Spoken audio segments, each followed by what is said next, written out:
Imagine if a loved one who's no longer with you randomly started texting you one day. How would you react? Well, that's part of the plot for the new AMC sci-fi animated show, Pantheon. And judging from what we've seen, it looks very impressive. In this video, we'll be breaking down the trailer that recently dropped and talking about what we know about the show. First up, the story. Okay, to clear things up, the first part of this video was not a spoiler, we promise. The show is adapted from a collection of groundbreaking sci-fi short stories by author Ken Liu. The story revolves around a teenager, Maddie, who receives text and help from an anonymous user in a root chat. That user, is her deceased father. Wait, don't click away yet. Yes, we admit this sounds like every other teenage sci-fi show, but it gets better. Her father's consciousness is uploaded to a cloud server that's owned by the company Logarithms. Clever name. His death was assumed to be due to an explosive brain scan that occurred while working and is one of the first of the uploaded intelligence. But the twist doesn't end just there. The company wants to make more of these UIs, and this will clearly not end well at all. The series will also tell the story of two other characters, Caspian, a math genius whose parents don't have the best of relationships, and Shonda, a computer engineer. Maddie meets these two in the same chat room as she does her deceased father, David. Lots to unpack here, and this is just a glimpse of what the 8 episodes have in store for us. Towards the end of the trailer, there's even more to talk about, so keep watching. Next, breaking down the trailer. The first look begins with Stephen Holstrom, Logarithm CEO, who talks about making a breakthrough with artificial intelligence that can not only think but also feel. Maddie talks to Caspian about her thoughts on her father's death, to which he thinks this is part of the company's brain testing experiment, which shows a rather graphic scene of a man's brain being tested. Employees there begin to face problems with their work after a screen displays the words, "I want family, I want freedom." Okay, pause. If any of these words ever appear on your screen, run. Better yet, if your computer ever starts communicating with you, run faster. Next, Maddie's father directly calls his daughter and introduces her to an artificial world that she can see through a VR headset. Now here, David isn't your average human being. We see a second of his fingers extended in a cyborg-like manner, which makes all of this even more interesting. The trailer goes from a 0 to 100 real fast, because now these UIs have special powers that range from flying to portals and magic. This is topped off with what we think are failed uploads, shown as alien glob-like monsters. Now we can't really tell what's part of the real world and what isn't, which makes it even more exciting. Maddie will have to choose a side, and this is clearly a hint to some major plot twist. The thing that makes this trailer look 10 times better is the amazing voice cast of the show. Let's have a look at that next. Now for the cast. A lot of people aren't fans of well-known celebrities being cast in animated projects instead of actual voice actors. They say it's all to promote the movie or show with the huge A-lister's name in the title. We won't get into examples, but you probably have a lot in mind. But this ensemble has it both, starting off with Maddie herself, Katie Chang. She doesn't have a lot of big roles in her name, but you might recognize her in movies like The Bling Ring. From the looks of the trailer, we can tell that she possesses the raw emotion needed to voice a main protagonist who will embark on an epic journey filled with loss and tough decisions. Then we have Rosemary DeWitt as Ellen, Maddie's mother. Some more names who aren't typically Hollywood's top dogs are Maude Apatow and Laura Pulver. But moving on to some familiar names. Paul Dano. We've recently witnessed his terrifying portrayal as the Riddler in The Batman earlier this year. The exceptionally talented man has been in a number of movies before this, and he's been amazing in all of them. He'll be playing Caspian, Maddie's online friend. And speaking of the cast from Batman movies, Two-Face himself, Aaron Eckhart, and Scoot McNairy from Batman vs Superman are also scheduled to voice throughout the entire season. Can't forget the late William Hurt, this being the last thing he worked on since his passing. And let's talk about Paul Dano. His version of the Riddler really takes the cake.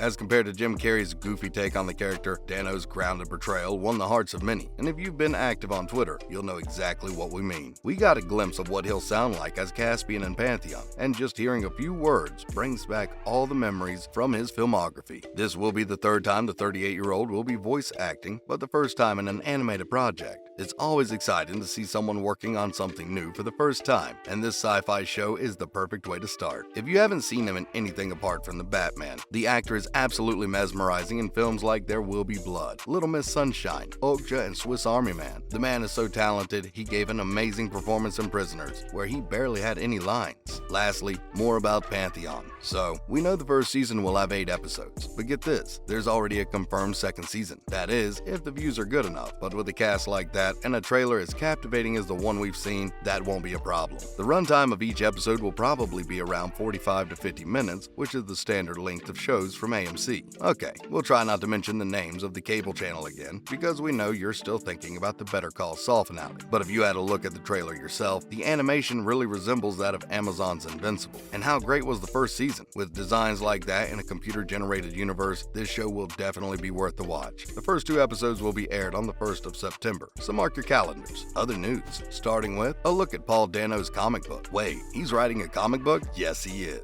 The actor has a few more skills up his sleeves, and during the release of The Batman, it was announced that he'd be writing Riddler Year 1. We've heard of Batman Year 1 from Frank Miller. This sounds just as intriguing. In San Diego Comic-Con, he talked about his upcoming project, and we even got a sneak peek of the artwork illustrated by Steven Subich. Go have a quick look at some of his work. It's gorgeous. The story will serve as a prequel to the film, where Edward Nashton evolves from an everyday accountant to one of the biggest threats faced by Batman himself. The first issue goes on sale on the 25th of October. Moving on, Stephen Yeun talks about Invincible. Remember when we said that Pantheon's animation reminds us of Invincible? Let's talk about season 2 of that show. We know it's still under development, and without a doubt, art like that needs time. The first season was a huge success, and Stephen Yeun, who voices Mark Grayson, talked about how the next season will take the show's popularity to a whole new level. Well, judging from the first one, that sounds very interesting. Consider us hooked. If you think the first episodes were good, you ain't seen nothing yet. Wrapping it up with more from AMC. The studio that's bringing you its first animated series also blessed us with 2 shows that are considered to be more modern masterpieces, Breaking Bad and Better Call Saul. The prequel show about the lawyer's life before his encounter with the famous meth master chefs has recently come to an end, and let's just say it's everything fans would have hoped for.